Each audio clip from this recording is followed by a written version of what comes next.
Hello everyone, welcome to my channel Astha's Motivation. মই আস্থা পুনৰবাৰ আপোনালোক সকলোকে মোৰ অন্যটি ভিডিঅ'লৈ স্বাগতম জনাইছো। আজি যেটো কাহিনী আপোনালোকৰ কাৰণে আনিছো, মই ভাবো সেই কাহিনীটো আপোনালোকক নিশ্চয় প্ৰেৰণা দিব। তো আহক কাহিনীটো কি আমি জানো। এবাৰ এখন গাঁৱত এটা ল'ৰা আছিল, নামটো আছিল ৰাহুল। ৰাহুলে সৰুৰ পৰাই খুব কমকৈ চকুৰে দেখা পাইছিল, কিন্তু ক্ৰমান্বয়ে তাৰ এই বেমাৰটো বেছিকৈ হৈ গৈছিল আৰু অৱশেষত সি সম্পূৰ্ণৰূপে অন্ধ হৈ পৰিছিল। কিন্তু ৰাহুলে মনোবল হেৰুৱা নাছিল। সি খুব জেদি প্ৰকৃতিৰ আছিল। সি ওচৰতে থকা এখন স্কুলত এডমিশ্যন ল'লে। কিন্তু সি যেতিয়া এডমিশ্যন ল'লে, সেই স্কুলখনৰ শিক্ষকসকল হতবাক হৈ পৰিল। কিন্তু সি খুব ইণ্টেলিজেন্ট আছিল। সি যদিও চকুৰে দেখা নাপাইছিল, কিন্তু শিক্ষকসকলে কোৱা প্ৰতিটো শব্দ সি কাণেৰে বৰ মনোযোগেৰে শুনিছিল আৰু তাক মনত ৰাখিছিল। লাহে লাহে সি পঢ়া-শুনাত আগবাঢ়ি গৈছিল।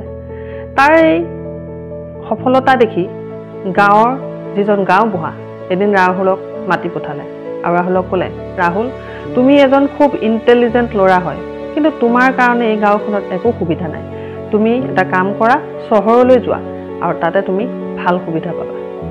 ৰাহুলে যেই গাঁওবুঢ়াজনৰ কথাখিনি মন দি শুনিলে, তেতিয়া সি মনতে থিৰাং কৰিলে যে ঠিকেই, তেওঁ ঠিকেই কৈছে যে মই চহৰলৈ যোৱাটোকে ঠিক হ'ব।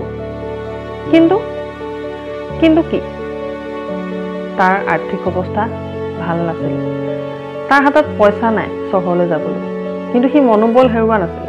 সি গাঁৱৰ মানুহৰ ওচৰত গৈ গৈ সহায় বিচাৰিছিল। কোনোবাই তাক পইচা দিছিলে, কিন্তু কিছুমানে তাক অন্ধ বুলি খেদাই দিছিলে আৰু কিছুমানে তাক চহৰলৈ যোৱাত বাটত খাবৰ কাৰণে খোৱা বস্তু দিছিলে। সেইখিনি লৈ সি চহৰলৈ গ'ল। কিন্তু চহৰত গৈও তাৰ সমস্যাৰ অন্ত হোৱা নাছিল। তাতো বহুত সমস্যাৰ সি সন্মুখীন হ'ব লগা হৈছিল। কিন্তু সি মনোবল হেৰুৱা নাছিল। সি বহুত কষ্ট কৰিছিল।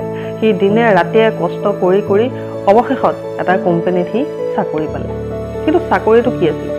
চাকৰিটো আছিলে ফোন কল ৰিচিভ কৰাৰ চাকৰি। হয়, প্ৰথম অৱস্থাত সি খুব অসুবিধা অনুভৱ কৰিছিলে, কাৰণ সি যেতিয়া ফোনত কথা পাতিছিলে মানুহজনক সি দেখাটো পোৱা নাছিলেই, কাৰণ সি অন্ধ আছিল। কিন্তু লাহে লাহে সি তাৰ নিজৰ ভইচটো ইমান সুমধুৰ কৰি পেলালে যে তাৰ লগত কথা পাতিলেই মানুহৰ মুখমণ্ডলত হাঁহি ফুটি উঠিছিলে। কোম্পানীৰ মালিকে তাৰ এই কষ্ট দেখি খুব ভাল পালে। লাহে লাহে সি বহুত উন্নতি কৰিবলৈ ধৰিলে তাৰ জবটোত, আৰু তাৰ এই কষ্ট দেখি সেই কোম্পানীৰ মালিকে তাক প্ৰমোশ্যন দিলে। লাহে লাহে সি সেই কোম্পানীৰ এজন ভাল অংশীদাৰ হৈ পৰিল। ৰাহুলৰ এই কাহিনী সকলো মানুহে শুনিবলৈ পালে, সকলোতে বিয়পি পৰিল। চবে প্ৰাউড ফিল কৰিলে ৰাহুলক লৈ। যে কিছুমানেতো আলোচনাই কৰিলে যে ৰাহুল যদি এটা অন্ধ ল'ৰা হৈ ইমানখিনি কৰিব পাৰে, তেন্তে আমি কিয় নোৱাৰিম। ৰাহুলৰ এই কাহিনী আন এটা ডাঙৰ কোম্পানীৰ মালিকেও শুনিবলৈ পালে। সেই কোম্পানীৰ মালিকজনে ৰাহুলক অফাৰ দিলে তেওঁলোকৰ কোম্পানীত চাকৰিৰ কাৰণে, আৰু ৰাহুলে বিনা দ্বিধায়ে সেই চাকৰিটো একচেপ্ট কৰিলে। ক্ৰমান্বয়ে ৰাহুল এজন সফল ব্যক্তি হৈ পৰিল। কিন্তু তথাপিতো ৰাহুলে হাৰ মনা নাছিলে আৰু কেতিয়াও মনোবল হেৰুৱা নাছিলে। যদিও সি বহুত সফল হৈছিলে জীৱনত, কিন্তু সি সেই গাঁৱৰ সৰল মনৰ সেই ল'ৰাটোৱে হৈ আছিলে। চব বন্ধুসকল, এই কাহিনীটো আমাক এটাই প্ৰেৰণা দিয়ে যে ৰাহুল ইমান এজন ইণ্টেলিজেন্ট ল'ৰা হোৱাৰ পিছতো, ইমান জীৱনত বাধা বিঘিনি পোৱাৰ পিছতো কিন্তু হাৰ মনা নাছিলে। কিন্তু আমাৰ ক্ষেত্ৰত কি হয়, আমি অলপ কষ্ট পালেই, আমাৰ সন্মুখত বিভিন্ন ধৰণৰ সমস্যাৰ উদ্ঘাটন হ'লে আমি হাৰ মানি পেলাওঁ। আমি ভাবি লওঁ যে আমি সফল হ'ব নোৱাৰিম। কিন্তু জীৱনত খলা বোমা উত্তাৰ চৰাপ থাকেই। গতিকে ৰাহুলৰ দৰে যদি আমি এনেধৰণৰ চিন্তাধাৰা ৰাখোঁ, তেন্তে আমি আমাৰ জীৱনত নিশ্চয় সফল।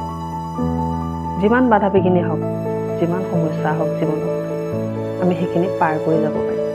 আৰু যি আমি লক্ষ্যত যদি আমি কাম কৰি যাওঁ, আমি আমাৰ লক্ষ্যও প্ৰাপ্তি কৰিব পাৰিম।